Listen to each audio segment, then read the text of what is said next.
A big thank you to Bright Cellars, a sponsor of our podcast. We are very, very grateful to you.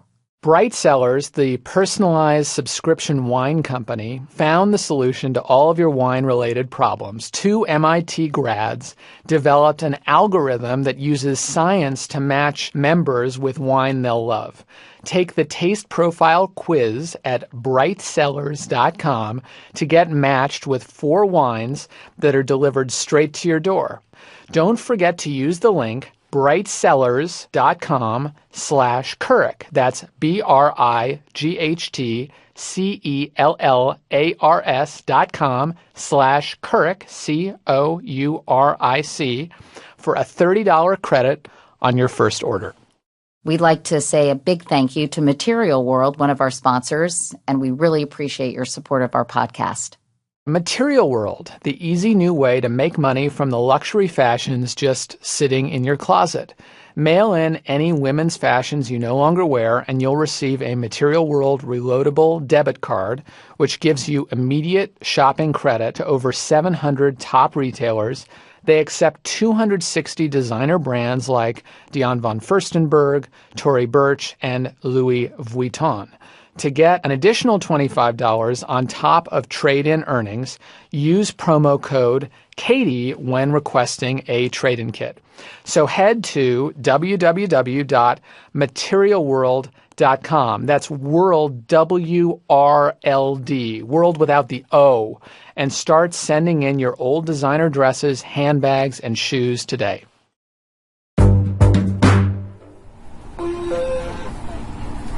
Now arriving, Washington, D.C., Union Station. Please watch the gap when you exit the train.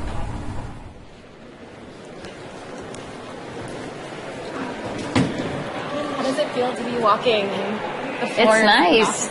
It's nice. It's exciting. I love being here. Why do you love being here?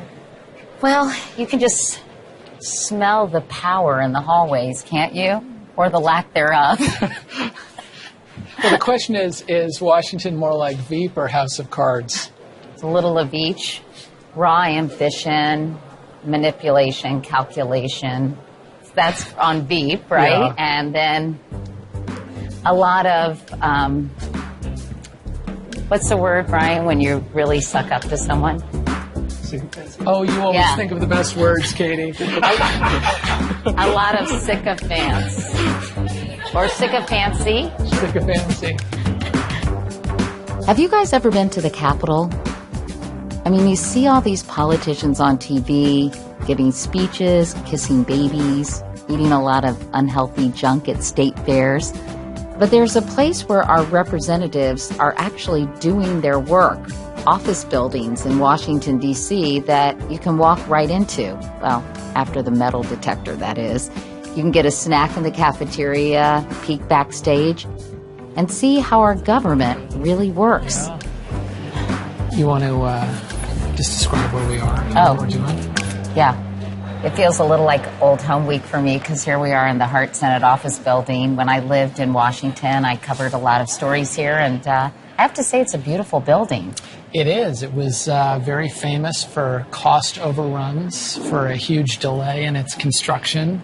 It cost more than $300 million in 2016 to build. How do you know this? I did a little research beforehand. And this is named after Gary Hart. No, Phil Hart. Good. He was a longtime senator from Michigan. I was wondering that. My friend and co-host Brian Goldsmith and I recently traveled here to the heart of the Capitol to talk with Senator Al Franken. Now, most of the time on the show, we talk to our guests in the studio, but this time we went on a little field trip. Yeah, you did make my mom sign that permission slip. That's right. And we should let you know that we were there at a pretty important moment, just a couple weeks before the Democratic convention, a few days before the Republican convention. That's right. Bernie Sanders had just endorsed Hillary. Right, and it was the week right after the tragic shootings in Baton Rouge, St. Paul, and Dallas that had captured all of our attention. People immediately came up to talk to you. How are you? Nice to see you. Yeah. Hi. Yeah. From Texas. We're in Texas. Fort Worth. Oh. Okay. Dallas area, been praying a lot. Oh, I know. Awful. Awful. I mean, obviously you live close by. We were seriously in our home. Like, we weren't going out anywhere. Like, I wasn't going to leave the house. I've got 2 kids and his son, and it's just a sense of hate. I mean, that's the only word. Like, it's awful. It's just, you can't even feel safe to walk out of your house because some dumbass is going to shoot somebody, you know? Like, it's awful. Just being on our knees, praying for all the officers that we know. Senseless murders. How do you feel about the African American men who were shot as well earlier in the week? Honestly, I feel like we cannot focus on a specific race because it's happening everywhere. White, black, Hispanic. I mean, there are murders everywhere. As a nation, everybody's life matters. No less than anybody else's. No more than anybody else's. So it infuriates me that anybody has died, that anybody has been singled out, that anybody feels like their life is more important than anybody else's, because it's not. We're all equal. And until everybody starts to believe that, this hate will continue. So. It felt like everybody was a little fragile on the day we went to Washington, and people had a lot on their minds and some really important things to talk about. As a mom, my first thing is to protect my child. So I teach him to be respectful no matter what. That's just not a battle that I want to have to fight, and I don't want him to have to fight. So if they say sit down, you sit. If they say, you know, and it's hard as a woman to teach him that, because I don't want him to feel like he's being demeaned or he's less than, but I don't want to have to identify my child one day as, you know. In the morgue. Right.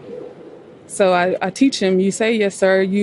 I don't care if you didn't do it, you just do what they tell you to do, because it's a matter of, that's not a battle that I want to fight.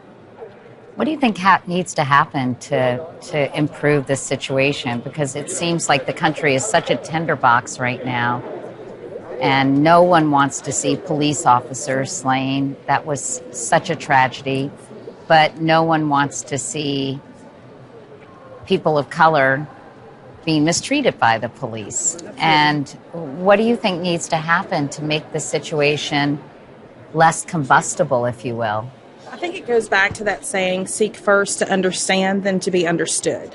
It is about all lives matter, but you have to remember that Black people as a community have been the less than group for 200, we've been fighting. And so at some point you just get tired. Now, is it appropriate to retaliate and slaughter officers just because you're mad and frustrated? No. So that sets us back for what we're fighting for. It's not us against them. Police brutality is the issue.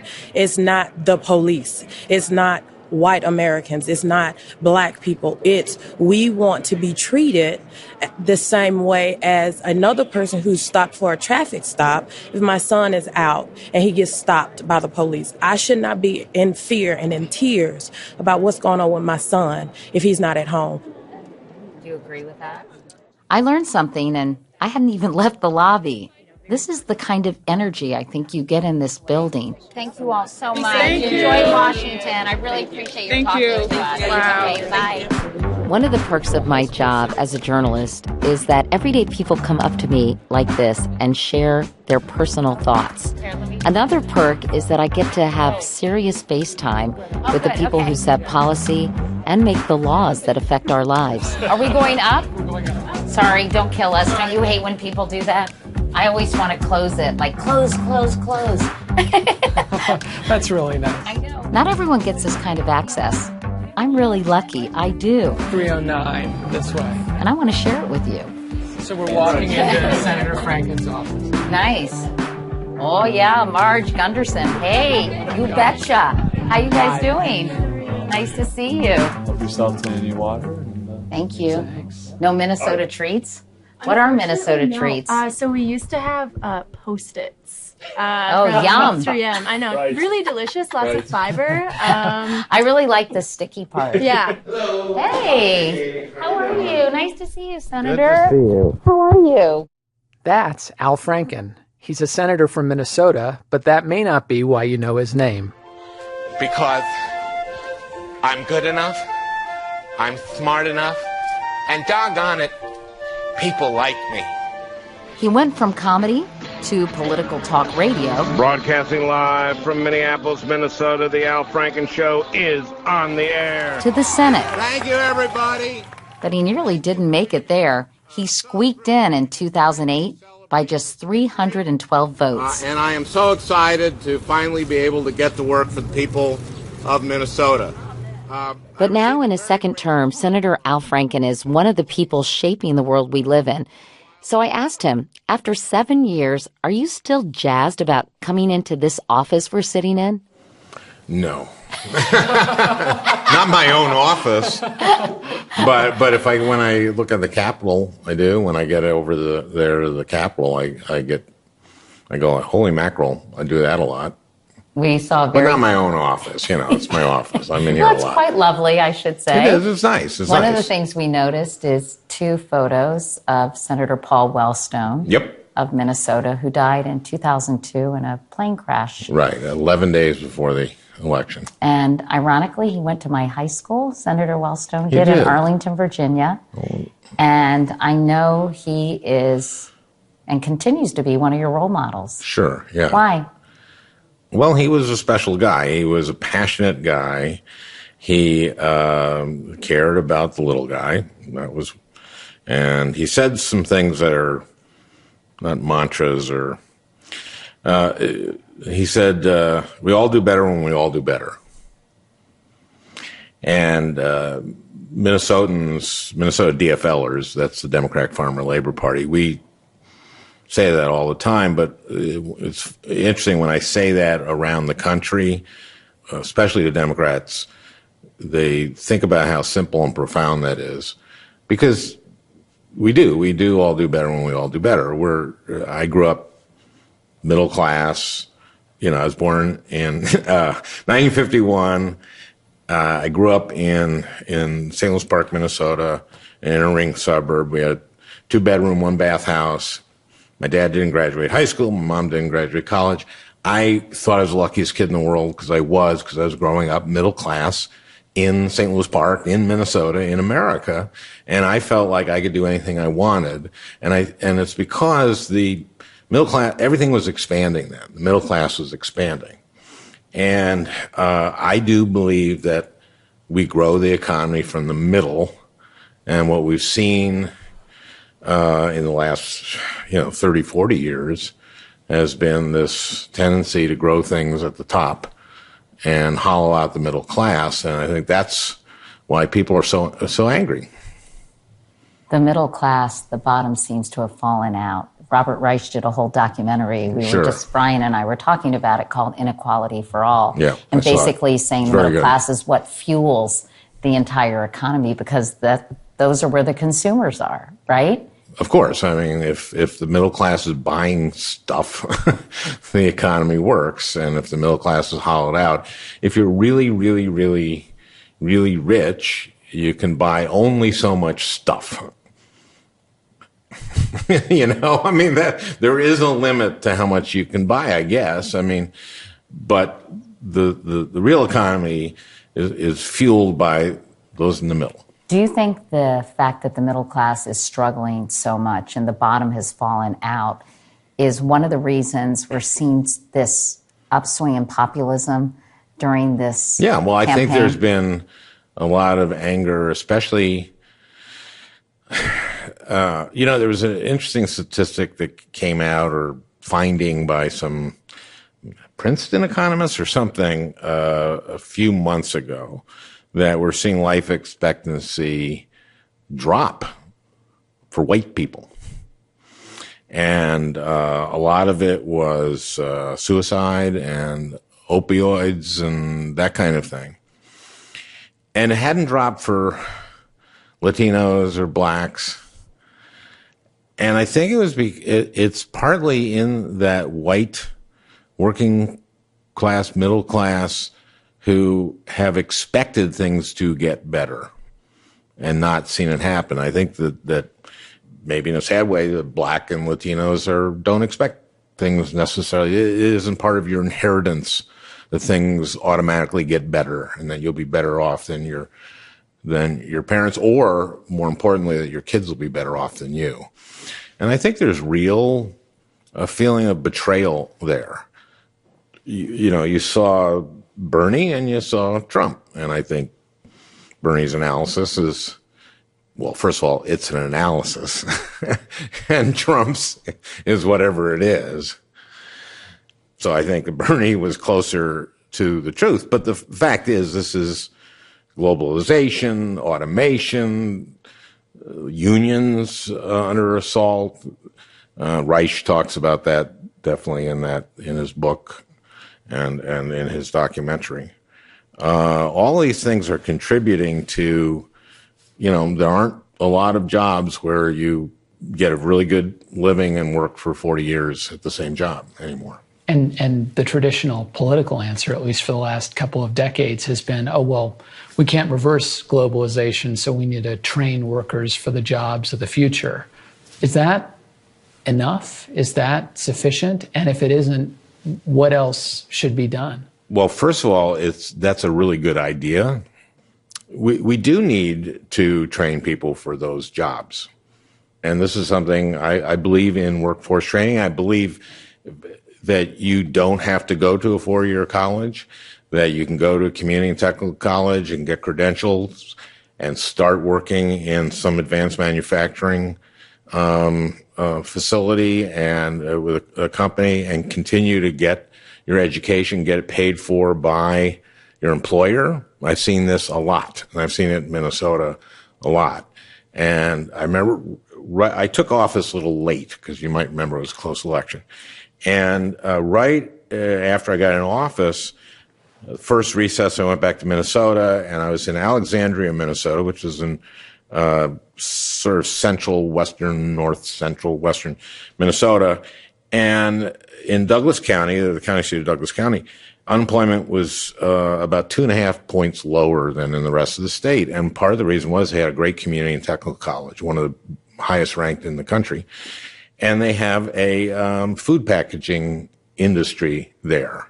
There's the Silicon Valley of food packaging. Someone had to figure out how to get potato chips into a bag without breaking them, and they figured that out. And they have a number of companies, manufacturers, advanced manufacturers, to do that. And they had the high school, during the summer, kids would take industrial arts. I had an industrial arts camp. So, and I said, this is working here. These kids have these adults now have these advanced skills, and there's a ladder where you can move up. So that isn't the whole answer, but it's part of the answer. It's like anything, it's silver buckshot, not a silver bullet. It's one thing to train young people, right? But what about these middle-aged, blue-collar workers who are suddenly finding themselves without a job? And that is a real issue. You're right. The 50-year-old guy who got, hit. We had a summit at the White House sort of on rehiring people who have been unemployed for a while. And I went back to Minnesota to do roundtables on it. So many of these people were in their 50s because people don't want to hire necessarily people in their 50s. And it was much harder job market for them.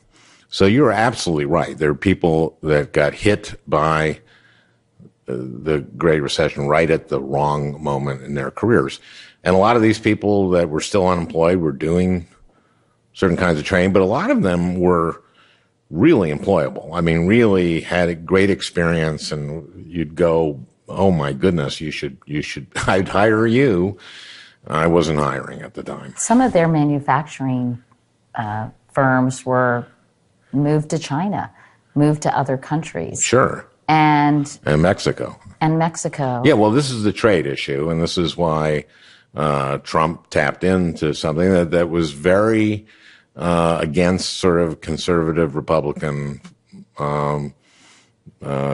philosophy. If I were a 50-year-old guy and my company moved overseas and I was left high and dry, I'd be pretty pissed off too. Yeah, well, there are. I know a lot of those people, and in Minnesota, we're we're recovering, but I got to tell you that, I'm against TPP, and I'm against it for a reason. I don't think the labor provisions in it are right. I don't think the currency manipulation stuff has been taken care of. But people are very emotional about this subject. It's really a conundrum, isn't it? How do you become part of the global economy and yet protect your own? Therein lies the rub, right? Well, yeah, and it's about enforcing, it's about writing good agreements and enforcing them. It strikes me that you have to know so much, Senator Franken, about so many issues in your job. Do you ever get overwhelmed? And did you? Never.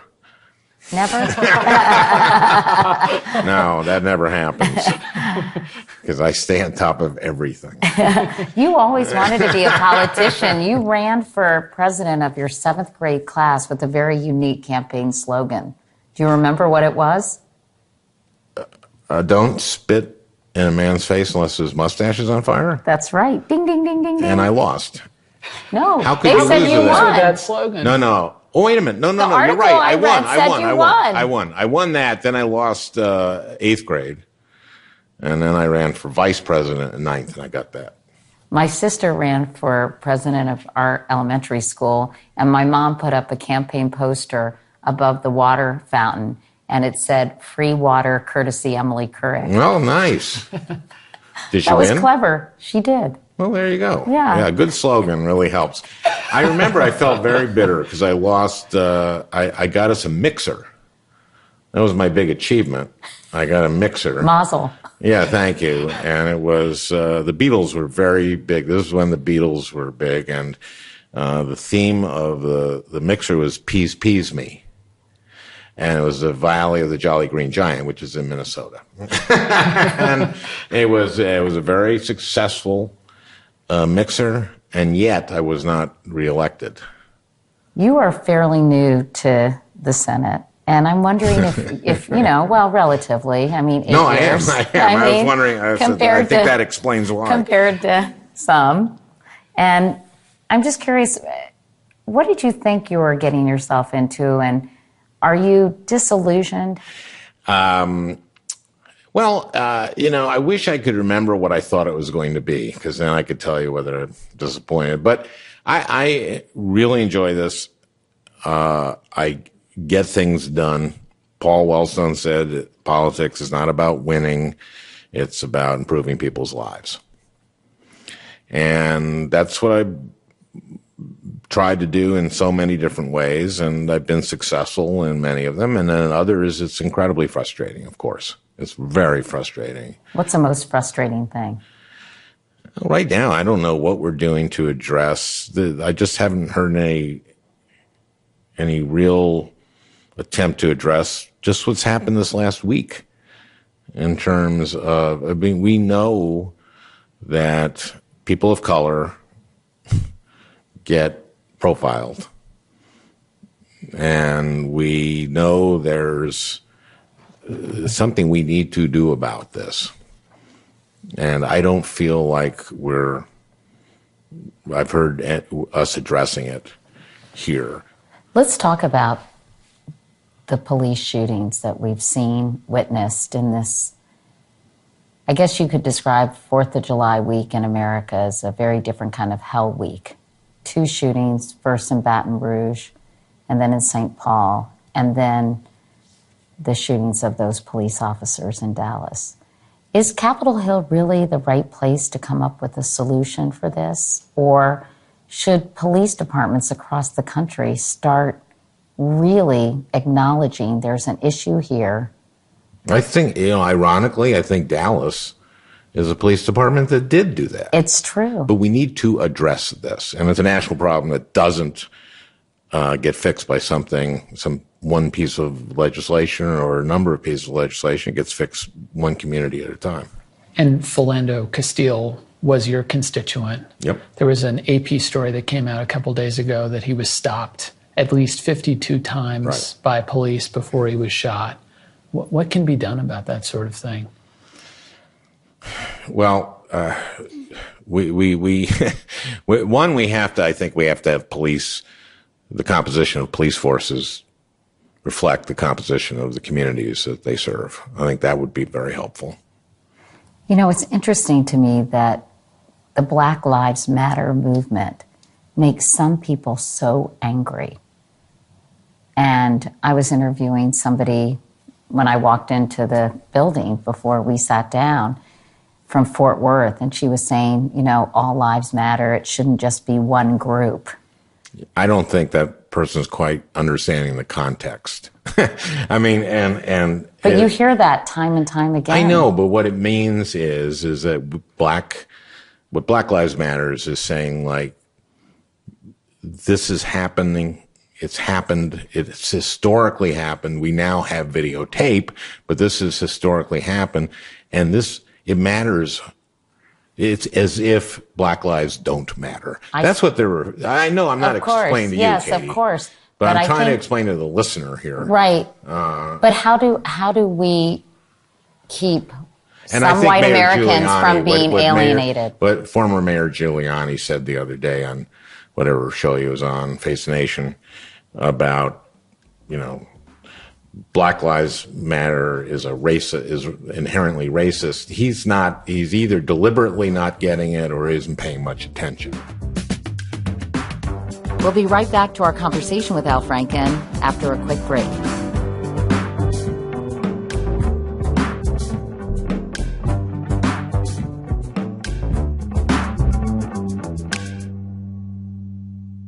I want to thank our sponsors, the Great Courses Plus. We really appreciate their support of the show. Many of us are constant learners, or at least we try to be, wanting to gain more knowledge just because we'd like to learn. And that's what the Great Courses Plus is all about. It's the perfect way to satisfy the desire to keep learning. The Great Courses Plus gives you unlimited, on-demand access to a wealth of knowledge. It's sort of like Netflix, but for education. They have over 7,000 engaging video lectures presented by award-winning professors. You can dive deeper into topics like history, business, economics, cooking, learning Spanish. You can watch the lectures anytime, anywhere, from any device. And we want you to sign up so you can start watching courses like The Fundamentals of Photography, which was created in partnership with National Geographic and presented by professional photographer Joel Sartor. He gives you techniques to take more creative, professional quality pictures. Personally, the pictures I take usually have pretty bad lighting. This course helps you to solve that kind of problem and so many others. And right now, as one of our podcast listeners, you'll immediately get a free month of unlimited access to all the Great Courses Plus lectures when you sign up. So start your free month today. Sign up now at thegreatcoursesplus.com/Couric. That's thegreatcoursesplus.com/Couric. I want to thank our sponsor, Stamps.com. We really appreciate their support of the show. So these days, you can get practically everything on demand, like our podcast, like your groceries. You can listen to this show whenever you want, when it's convenient for you. So why are you still making time-consuming trips to the post office when you can get postage on demand with Stamps.com? Anything you can do at the post office, you can do right from your desk with Stamps.com. You can buy and print official U.S. postage for any letter or package using your own computer and printer. And unlike the post office, Stamps.com never closes. You can get postage whenever you need it, wherever you need it, 24/7. So if you're working on a small business and you think about standing in line at the post office and getting there and getting back, why not use Stamps.com instead? Right now, if you sign up for Stamps.com and use our promo code Couric for this special offer, you'll get a 4-week trial plus a $110 bonus, which includes postage and a free digital scale. So don't wait, go to Stamps.com, and before you do anything else on the site, click on the microphone at the top of the homepage and type in Couric. That's Stamps.com and enter Couric. Let's get back into our conversation with Al Franken. So we're sitting here in your Senate office. Why don't we kind of go back to before you entered this profession and cover some of the years between that failed 8th grade class president campaign and the successful Senate one. Yeah. I stopped running after that. For about 40 years. Yeah. But you got bit by the political bug very early. You were, I think, always engaged in these issues. How did that start? Started with my parents, as I think it probably usually does. We ate dinner on tray tables watching the news. So we watched either Cronkite or Huntley Brinkley. And Good my night, mom David. was Good night, Chet. Yeah, Remember that? Well, I used to say that to my mom and dad before we went to bed at night. I'd yell, "Good night, David," and they'd yell, "Good night, Chet." Well, maybe that's why you went into what you went into. By the way, these were not TV dinners. My mom was a really good cook, so I just want to make sure, because people have gotten the idea that we ate TV dinners on these tray tables. No, this was, we always had a fresh vegetable and a protein. Anyway, so we would watch when I was 10, 11, 12 years old, watch civil rights demonstrations in the South. And when the sheriffs would put fire hoses or dogs or billy clubs on the demonstrators, my dad would point to the TV and say, "No Jew can be for that. No Jew can be for that." My dad grew up in New York, and he inhaled a pipe for 50 years. So he sounded like that. No Jew can be for that. And we knew exactly what he meant, because I was born, as I said, I think I said in 51, the Holocaust was pounded into our heads. And my dad had been a Republican. He was like a Jacob Javits Republican. And he became a Democrat that year because of Barry Goldwater in 64 anyway. And never looked back, so that was it. It was it's the same damn issue if you think about it. Do you think that something's been lost in our country? You know, you described this almost idyllic scene where you're watching the evening news with your family, talking about things, learning about the world. That's really not done so much anymore because of the changing landscape of the media. There's a lot more. Well, there's that. We all don't have only 3 networks to watch and listen to.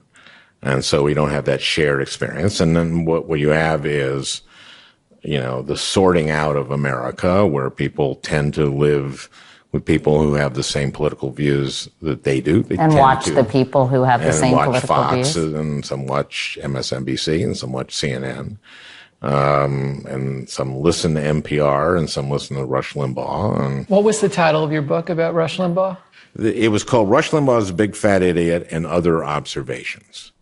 And the intent was to talk about the loss of civility in our discourse. It was really, if you read the book, that's what it was about, and it was ironic. And a lot of what I did in comedy and still do in my everyday is irony.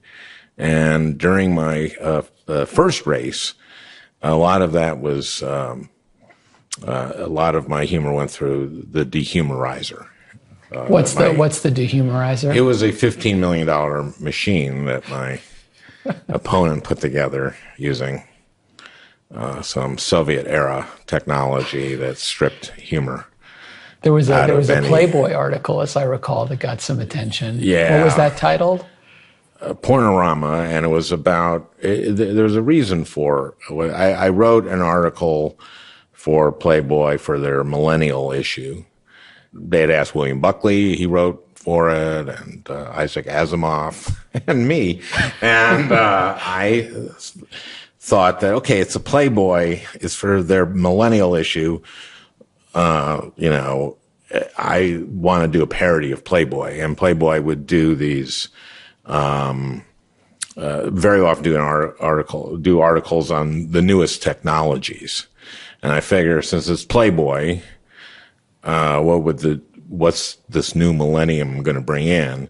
So it was all about kind of virtual sex and things like that. And if you read the piece, it'll prove that I was not intending to run for the Senate. 8 years later. I'm going to have to Google that. Sure, go ahead. Let's get back to the Senate, Al. You were talking about how dysfunctional the Senate is and how you can't. How it often is. Often is very dysfunctional. What is the root problem of the Senate's dysfunction? Well, I think there are a lot of things. I think that our politics, and I was kind of writing about this in Rush Limbaugh is a Big Fat Idiot, and that's why it really was about the breakdown in the civility of discourse. And there was a chapter on that on Gingrich, who had put a list of words for Republicans to use to talk about Democrats. And it was like sick and traitor and corrupt. I mean, it was literally a list of words that was sent out to candidates saying, you can learn to talk like Newt. And there was also a real run against Washington and against government, and people in government are bad and don't live in Washington, don't bring your family to Washington. And, this town, I guess, used to be a lot different. You would bring your family to Washington, you live here, and you go back to your district when you go back to your district, but you wouldn't go back, you wouldn't keep your family in your district and go back home on weekends and not visit them while you go around your district. And what that meant is that your family, your kid might play on the same baseball team as another congressman or senator from a different party as his kid. And it's hard to not like, your kid's teammate's father. And people had more time. And now it's so much fundraising and so much rushing back to your state to campaign and that sort of thing. I think that's part of it. I think part of it is that when the Senate is up for grab, as it is this time, as it was last time, that there's more jockeying. And I think there was sort of a settled Democratic majority for a big period of time during the 50s and 60s and 70s that, and that's easy for me to say, they were Democrats in the majority, but there's tended to be sort of okay, this isn't about the next cycle. This isn't about next November. We're going to just actually do our job here.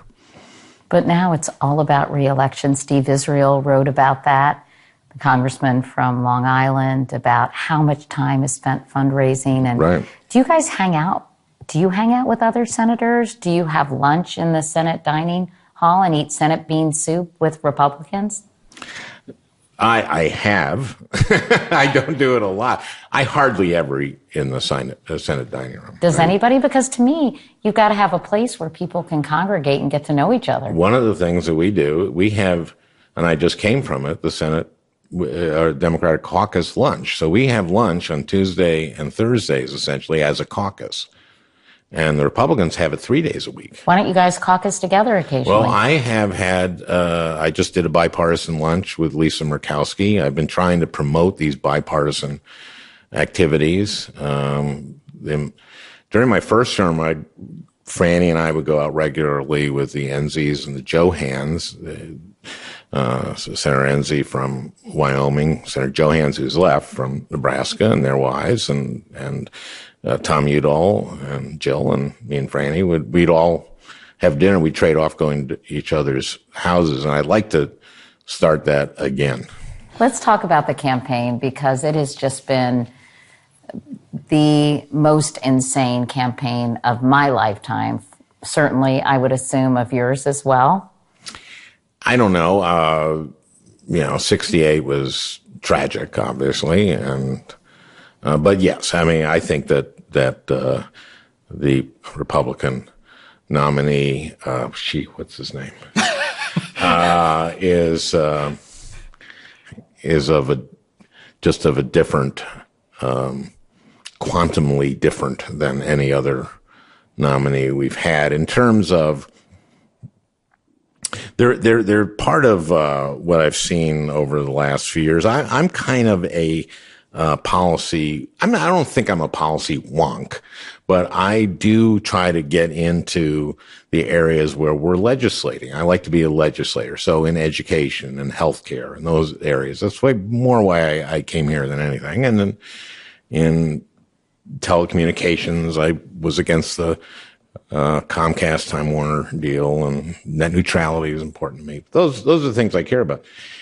But I just don't think he thinks about any of this stuff at all. I don't think he'll say, I have a good brain. I know more than the generals about Syria and Iraq.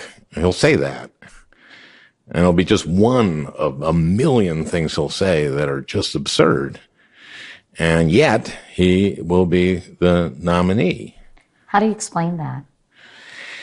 Well, I try to, it's happened. So, and, observing what's happening. I'm not, I guess he tapped into this anger that we were talking about.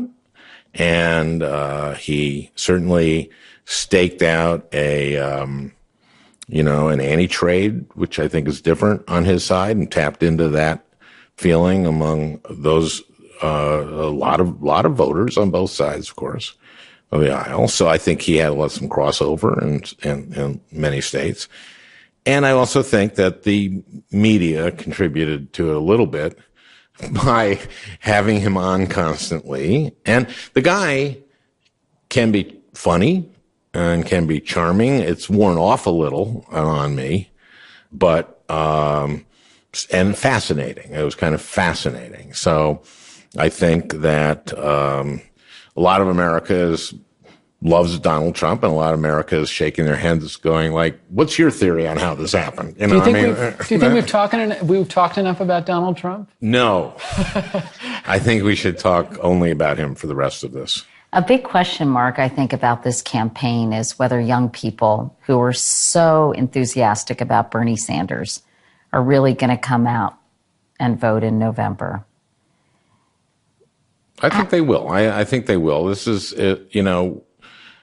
I did not see the event with Bernie and Hillary today. Well, I heard it went well. And I think that's, Bernie said he's going to do everything in his power to see that Trump doesn't win. And I think that means he's going to be stumping for her. I think that's going to help. And I think, when you look at the issues and you look at something as simple, something as important as climate change, and millennials know this is a real thing. And there is a overwhelming scientific consensus. And the sea level's rising. That happens for a reason. And it is the existential issue of our time. And boy, it affects millennials more than, I have grandchildren now, so I'm a senator, and I don't want my grandson, Joe, I have a 3-year-old grandson, and I don't want him 50 years from now going, Grandpa, you knew there was climate change. Why didn't you do anything about it? And also, why are you still alive? You're 115. That's ridiculous that you're alive. I'll go, well, because of all the scientific developments, all the funding of NIH I did instead of on climate change. You and Larry King are doing that. What's it called when you are frozen? I'm not doing it. If Larry's doing it, good for him, but I'm not doing it. He did it years ago, actually. I got that. That was good. Thank you. Yes. So give us your prediction for the fall. I am not a prognosticator. That's not what I do. That's not what I do. I thought Cyndi Lauper was going to be a lot bigger than Madonna. Do you think Hillary Clinton's going to win? I do. But I don't know what the margin's going to be. I don't know. I'm not predicting anything. I'm hoping for a large win, a blowout. I'm hoping for that. I've been working for our Democratic Senate candidates, and I want to take back the Senate so we can have the agenda here and not have to do filibusters to get on a gun vote and, those kind of things. Two last questions. 70%, I believe, of the electorate feel that Hillary Clinton is not trustworthy. That's a devastating That's bad. That's number. not good. How does she fix that? I don't know exactly. I can tell you this. I've known her for 22 years, and I find her totally trustworthy. I just know her as one of the hardest working person I know. Someone who has through their career been dedicated to helping children, helping poor people, helping women. Why don't people trust her? Why don't people see that?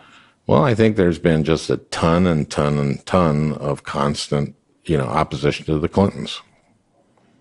Both her and her husband. I think her husband did, unfortunately did something that made people not trust him. And I hope she'll have the opportunity to be president and that Americans will learn to trust her, the ones who don't. Do you think she bears any responsibility for that? I think she'll say, she will say, for example, on the email that she made a mistake. And so she does bear some responsibility for that. I also think that if you look at her responses on these things, I don't think she was lying. I think she did not know that she sent 3 classified things because they had partially marked. I think that, as usual, there's a battle over this in terms of messaging, and they're going to be considered, she lied. And if people know the full story, I don't think she did. If Paul Wellstone were alive today, Senator, what do you think he would make of this whole campaign? The players, the rhetoric? Well, I think he'd be out there fighting, just like I think I am. I don't quite have there was some power that he had. He used to, basically the last 3 minutes of any presentation he gave were this real energetic tub thumping thing where he'd get people on their feet. And the only time I get that happen is like if I imitate him doing it. I do an impression of him. But I think he would be, I think he would be amazed and saddened by some of this, of course. You may not be able to compete with Paul Wellstone, but your grandson looked pretty in awe of you in a photo we saw as we walked into your office. Isn't that a nice photo? I love that photo. It's like my favorite photo. What was going on? It was I was sworn in for my second term, and it was just a party we had for that. And everybody was there in this big hearing room, and he was with his grandma, and then he just and mom and his dad, and he just walked over to me, and it's a beautiful photo. For those of you listening, it's amazing. He's staring up at you, and that's probably, as you said, who you think about when you make decisions in this office. Yeah, he's older now, of course, as we all are. And so now he's 3. But yeah, being a grandparent is a great thing. And it does make you think that what we do here is important to generations beyond us. That's a nice way to end things. Senator Al Franken, thank you for hanging out with us in your office. You bet.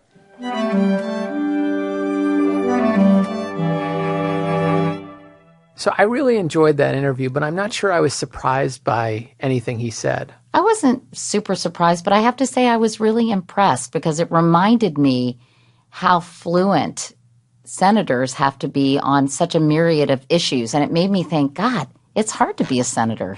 And even though he's a lot more relaxed and comfortable with the job now that he's been reelected and he's not known as Landslide Al, ironically, anymore, you could still see the weight of responsibility on his shoulders. He took the job very seriously. Definitely. He doesn't want to be, Don Rickles all the time. Oh, no. I mean, he's clearly a highly, highly intelligent guy, and I think he believes fiercely in the direction he wants to take the country. I mean, he talked about Paul Wellstone and talked about being a progressive and talking about doing the work. I mean, he's a very funny guy, but he's also a very serious guy. And gosh darn it, people do like him. So we want to thank Senator Franken and his staff for making the interview possible. It was a lot of fun, and we're going to do a lot of interviews like this. Clearly, we want to interview bold-faced names, but also people who just have bold things to say. And one of the great things about social media and the telephone, quite frankly, is we get to hear from you all as well. So we want to know what you'd like to discuss, who you'd like us to talk to. So you can leave us a message on this line, 929-224-4637. Brian is standing by to take your calls. 24/7. I'm just sitting by the phone. That number again is 929-224-4637. And while we're at it, we want to thank the team at Earwolf, Chris Bannon, Greta Cohn, the Right Reverend John Delore. We want to thank Mark Phillips, who composed our theme music. Which I really love, by the way. And one more thing, subscribe, rate, and review this podcast if you could, because it really helps other listeners find the show. That does it for us. Brian, this was fun, wasn't it? Yes, ma'am. Anyway, thanks for listening, and we'll see you next time. Yes, we do. Thanks. I took a few ashtrays. I hope that's okay.